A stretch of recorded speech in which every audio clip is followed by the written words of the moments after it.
Sénateur Gignac. Oui, merci, Monsieur le Président. Merci, Monsieur Sharp. Très intéressant. Alors, justement, je voulais vous interroger sur la croissance tendancielle. Vous avez parlé de 1 et de 0,7 %. Alors, quel est le chiffre implicite d'immigration qui est prise en compte dans cette hypothèse de 0,7 %? Eh bien, nous aimons utiliser les chiffres officiels, donc les prévisions de population de Statistique Canada, lorsque nous faisons ces prévisions. Je pense que cela date de 2019. Donc, depuis cette date, le gouvernement a augmenté ses cibles d'immigration.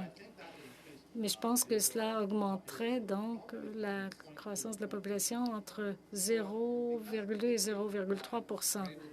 Donc, comme nous pouvons attirer 400 à 500 000 immigrants par année, cela aura une incidence importante sur notre offre et par conséquent, cela augmentera notre potentiel. Ça n'augmente pas notre productivité, mais cela augmente notre croissance. Donc historiquement, c'était 2,50. Ce n'est pas historique parce qu'il y a toujours eu une augmentation de la cible, mais ça n'a jamais atteint 400 000. Oui, mais si le gouvernement décide d'en avoir 400 000, donc ça, c'est facile à conclure.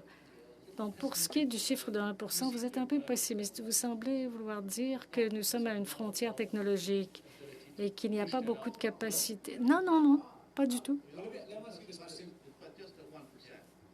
Mais c'est limité à 1 %. Bon, comme vous avez parlé du fait qu'on commence à voir une tendance où les gains de productivité sont partagés avec les travailleurs plus que dans le passé, vous savez que l'augmentation des salaires est une façon d'augmenter la productivité à cause de la substitution. Et ce n'est pas très populaire dans la communauté d'affaires. Alors, avez-vous un point de vue là-dessus? Et pensez-vous que nous avons de la place pour utiliser ce genre de stratégie pour augmenter ce chiffre de 1 %?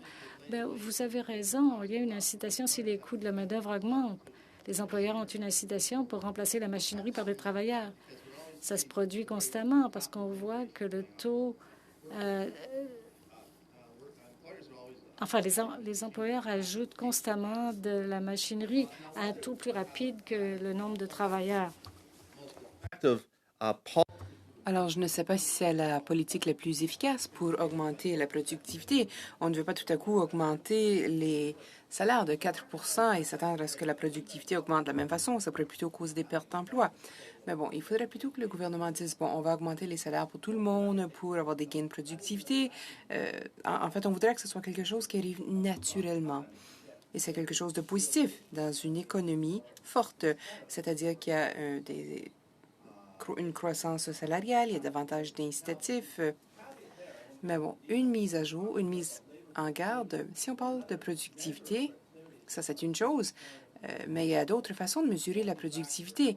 Donc, il y a la productivité multifactorielle qui prend en considération le capital et la main-d'œuvre. Alors, ce total-là